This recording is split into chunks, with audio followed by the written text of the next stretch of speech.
কি খবর ভাই ব্রাদাররা, কেমন আছেন আপনারা সবাই? ফাইনালি অনারের সেই ভাইরাল স্মার্টফোনটা আমাদের হাতে। অনার এটাকে বলতেছে রোবট ফোন, যদিও এটাকে রোবট বলার কারণ আমি ঠিক জানি না, এর মধ্যে কোনো রোবট নাই, আছে একটা গিম্বেল।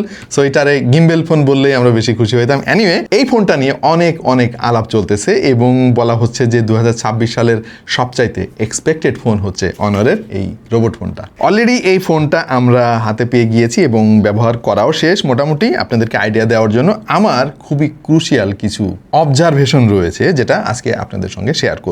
সো দেখছেন আপনাদের ভালোবাসা channel TTP. Let's get started. এই হচ্ছে অনারের সেই রোবট ফোন। সাইজটা খুবই কম্প্যাক্ট, 6.31 ইঞ্চির ডিসপ্লে রয়েছে এতে।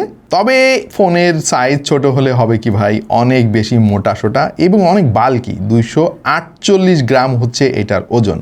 এবং এর যে ক্যামেরা হাউজিং, এইটা কিন্তু অনেক মোটা হবেই বা না কেন, এর মধ্যে আস্ত একটা গিম্বেল বসিয়ে দিয়েছে অনার। এবং এই জিনিসটাই হচ্ছে অনার রোবট ফোনের সবচাইতে বড় আকর্ষণ। একদম লিটারালি একটা গিম্বেল পেয়ে যাবেন আপনি ফোনের সঙ্গে। আর যেহেতু মেইন সেন্সরটা এই গিম্বেলের সঙ্গে, সুতরাং এটা দিয়ে আপনি সেলফিও তুলতে পারবেন আরামসে। ক্যামেরা অ্যাপ থেকে যখন আপনি গিম্বেলটা ওপেন করবেন, এরপরেই দেখবেন যে ওইখানে একটা জয়স্টিক পাওয়া যাচ্ছে এবং এই জয়স্টিকটা দিয়ে আপনি ইচ্ছামতো যেদিকে খুশি সেদিকে এই গিম্বেলটাকে নিতে পারবেন। এবং আমরা যারা গিম্বেল ব্যবহার করি, আমরা গিম্বেলের কিছু পরিচিত মোড সম্পর্কে জানি, তার অলমোস্ট সব কিছুই কিন্তু এখানে আমরা দেখতে পাচ্ছি।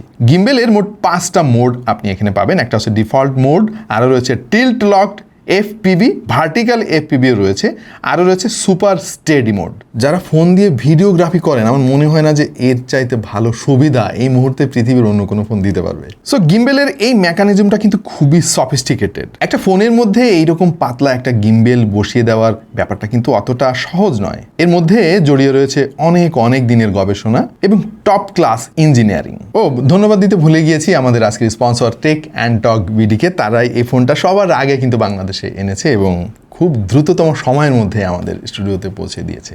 আচ্ছা, এখন এই ফোনের দাম কত সেটা নিয়ে তো আমাদের সবার মধ্যে একটু কৌতূহল আছে, আমারও অনেক কৌতূহল আছে, কিন্তু উত্তরটা খুব একটা পছন্দ কারোর হবে না। এর পেছনে কারণ আছে। কারণ হচ্ছে এই ফোনটা নিয়ে এত বেশি হাইপ চলছে সারা পৃথিবীতে। চায়নার মার্কেটেই এই ফোনটা রিলিজ হওয়ার অনেক আগে থেকে মানুষ বসে আছে এই ফোনটা কিনবে এবং একরকম ব্ল্যাক মার্কেটে চলে গেছে এই ফোনটা রিলিজ হওয়ার সঙ্গে। এর ফলে এর অ্যাকচুয়াল যে দাম, সেই দামের চাইতে বেশি দামে চাইনিজ লোকরাই কিনতেছে। ব্যাপারটা কিছুটা যে আইফোন রিলিজ হওয়ার সঙ্গে দেখবেন যে ফোনের দাম অনেক বেড়ে যায়, কিছুটা সেই লেভেলের হাইপ কিন্তু সৃষ্টি করতে পেরেছে অনারের এই ফোনটা।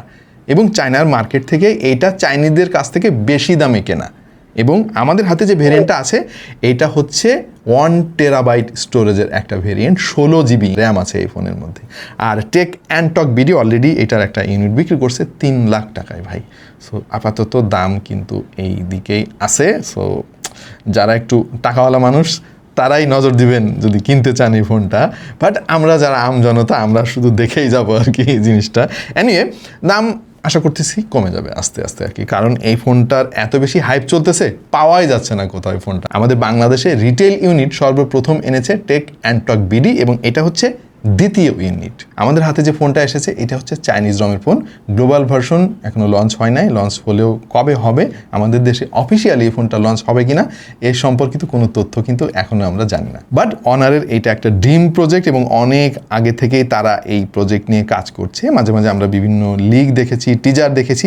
ফাইনালি এই ফোনটা রিটেল ইউনিট চলে এসেছে বাজারে। এই ফোনটা আমাকে মনে করিয়ে দিয়েছে Xiaomi Redmi K20 যে পপ আপ ক্যামেরাটা ছিল, মানে দেখেই আমরা আশ্চর্য হয়ে গিয়েছিলাম যে আরে সেই তো বুদ্ধিটা, মানে ক্যামেরা কোথাও নাই, হাইড অবস্থায় থাকবে, আমি যখন চাইবো তখন উপরে উঠবে।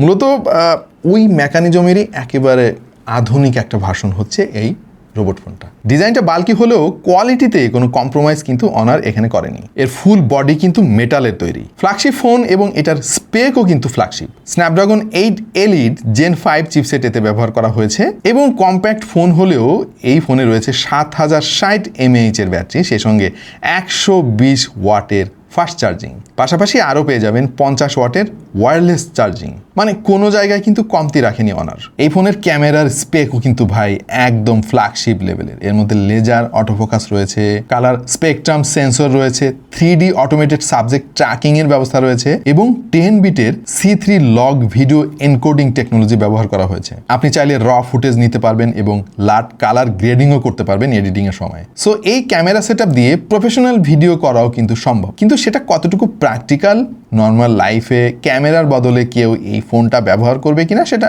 সময় বলে দেবে। আর গিম্বেলের মধ্যে যে সেন্সরটা রয়েছে এটাই মূলত মেইন সেন্সর। গিম্বেলটা যখন ক্যামেরার সঙ্গে থাকে তখন মেইন সেন্সর হিসেবে এটা কাজ করে এবং আপনি চাইলে এটাকে সেলফি ক্যামেরা হিসেবেও ব্যবহার করতে পারেন। এটা একটা retractable motorised 4DOF gimbal system. এতে OISও রয়েছে। ক্যামেরার কোয়ালিটি খুবই চমৎকার ভাই, আমরা অনেক ছবি তুলেছি এবং ইনিশিয়ালি আমাদের আসলে অনেক ভালো লেগেছে। পাশাপাশি এতে 200 মেগাপিক্সেলের একটা পেরিস্কোপ টেলিফটো লেন্স রয়েছে, যেটা দিয়ে 2.7x অপটিক্যাল জুম করতে পারবেন আর 10x জুম করতে পারবেন, যেটা অবশ্য ডিজিটাল জুম করবে। পাশাপাশি সেলফি ক্যামেরা হিসেবে রয়েছে 50 মেগাপিক্সেলের একটা সেন্সর। বাট এই জায়গায় আমার একটা অবজারভেশন হচ্ছে, যেহেতু এর পেছনের ক্যামেরাটাকে আমি সেলফি ক্যামেরা হিসেবে ইউজ করতে পারতেছি, সো সামনে আর একটা সেলফি ক্যামেরা না দিয়ে এটার একেবারে ক্লিন একটা লুক যদি দেওয়া যেত, আমি অন্তত বেশি খুশি হইতাম। তার কারণ হচ্ছে আমার অনেক বেশি সেলফি আসলে তোলা হয় না। যারা বেশি সেলফি তোলে তাদের কাছে মনে হবে যে ভাই আমার বারবার গিম্বেলটা বের করতে হচ্ছে, ব্যাটারি কনজিউম করতেছে, আবার রিস্কও থেকে যাচ্ছে, সো একটা ক্যামেরা থাকুক, অসুবিধা কি। কিন্তু অনার এখানে এই ক্লিন লুকের ব্যাপারটা কিন্তু মিস করে গেছে। আচ্ছা, এই গিম্বেলটা নিয়ে একটু আলাপ করি। এইটা কিন্তু বেশ প্র্যাকটিক্যাল আমার কাছে মনে হয়েছে, টু বি ভেরি অনেস্ট। যদিও হাইলি সফিস্টিকেটেড একটা মেকানিজম, আপনি এই গিম্বেলটা ব্যবহার করে লিটারালি প্রফেশনাল কোয়ালিটির ভিডিওগ্রাফি করতে পারবেন। গিম্বেলটা অন করার সময় স্ক্রিনে একটা অ্যানিমেশন দেখায় ভাই, সেই লেভেলের ভালো লাগছে আমার কাছে জিনিসটা। এবং এইটার স্ট্যাবিলিটি নিয়ে আমি ভাই সুপার ইমপ্রেসড। খেয়াল করে দেখেন, আমি এর স্টেডি মানে আলট্রা স্টেডি মোডটা অন করে রেখেছি।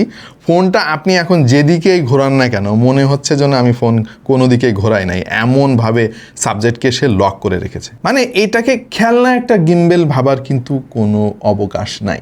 পাশাপাশি অনার কিন্তু এবার কোলাবোরেশন করেছে অ্যারির সঙ্গে। অ্যারি খুব নাম করা একটা ক্যামেরা নির্মাতা প্রতিষ্ঠান এবং ক্যামেরার মধ্যেই অ্যারির জন্য আলাদা একটা UI পাবেন, সেখান থেকে সিনেমা গ্রেডের ভিডিওগ্রাফি আপনি করতে পারবেন। তবে এই ফোনের কিছু অবজারভেশন আমার আছে যেটা খুবই ক্রুশিয়াল। শুরুতে যেটা বললাম আমি শেয়ার করব। প্রথমত, ফোনটা অনেক বেশি বাল্কি এবং সামনের দিকে এই যে দেখতে পাচ্ছেন যে স্লাইডারটা, যেটা দিয়ে মূলত এই ক্যামেরাকে ঢেকে রাখতে হয়, এইটা বারবার আপনি যখন এদিকে দিবেন আবার এদিকে দিবেন, এইটা নষ্ট হয়ে যাওয়ার একটা চান্স আছে বলে আমার কাছে মনে হয়েছে।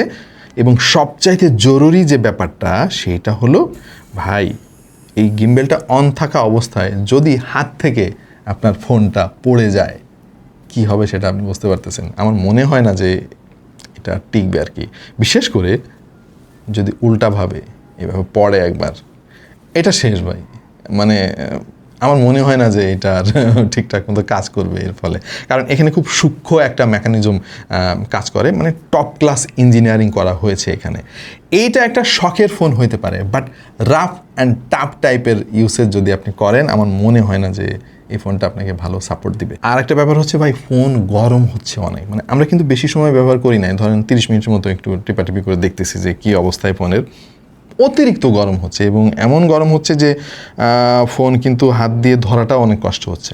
তবে আমরা জানি যে প্রথম দিকে ফোন এরকম একটু গরম হয়, যখন ব্যাটারিটা ক্যালিব্রেশন হয়ে যায় তখন আবার এটা ঠিক হয়ে যায় আর কি। অন্য ফোনে আমরা এরকম দেখেছি, আশা করছি অনারের এই ফোনটাও ঠিক হয়ে যাবে। এইটা একটা চাইনিজ রমের ফোন এবং আমরা আমাদের দেশীয় যত অ্যাপ আছে যেমন বিকাশ, রকেট, এগুলো ইনস্টল করেছি। পাঠা, উবার এগুলো ব্যবহার করতে খুব একটা সমস্যা আমাদের হয় নাই এবং প্লে স্টোর ঠিকঠাক মতো কাজ করেছে। সো চাইনিজ রম বলে এই ফোনটাকে ভয় পাওয়ার কোনো কারণ নাই। এর যে ব্লটওয়্যারগুলো আছে এগুলো যদি আপনি একবার আনইনস্টল করে ফেলেন, এটা কিছুটা দেখতে গ্লোবাল ফোনের মতোই লাগবে। এখন কথা হচ্ছে যে এত টাকা দিয়ে এই ফোনটা কেনা কি মানে যুক্তিসঙ্গত, প্র্যাকটিক্যাল হবে কিনা?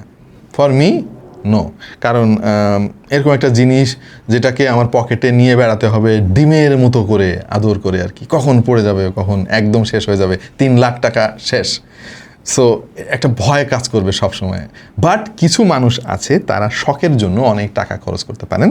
আমার মনে হয় এই ফোনটা তাদের জন্য একদম উত্তম একটা প্যাকেজ, কারণ এটা এক পিসি ভাই। মানে মার্কেটের কোনো ফোনের মধ্যে আপনি এরকম গিম্বেল দেখবেন না। বিভিন্ন রকম মেকানিজম আছে, এর আগেও আমরা দেখছি, মানে ফ্লিপ হয়, ডিসপ্লে উল্টে যায় ছবি তোলার জন্য, বহু কিছু দেখছি আমরা, কিন্তু একটা ফোনের মধ্যে আসতো একটা গিম্বেল, এই জিনিসটা এর আগে কখনো আমরা দেখি নাই। সো ওনাকে ধন্যবাদ এই লেভেলের একটা মানে মেকানিজম একটা ফোনের মধ্যে ইমপ্লিমেন্ট করার জন্য এবং সাকসেসফুলি ইমপ্লিমেন্ট করার জন্য। আপাতত এই ছিল আমাদের অনার রোবট ফোন নিয়ে ইনিশিয়াল ইমপ্রেশন। আমাদের ইচ্ছা আছে এই ফোনটা অনেক সময় ধরে ব্যবহার করে একটা ফুল রিভিউ নিয়ে আপনাদের সামনে হাজির হব, যে প্র্যাকটিক্যাল লাইফে আমরা কি কি প্রবলেম ফেস করছি।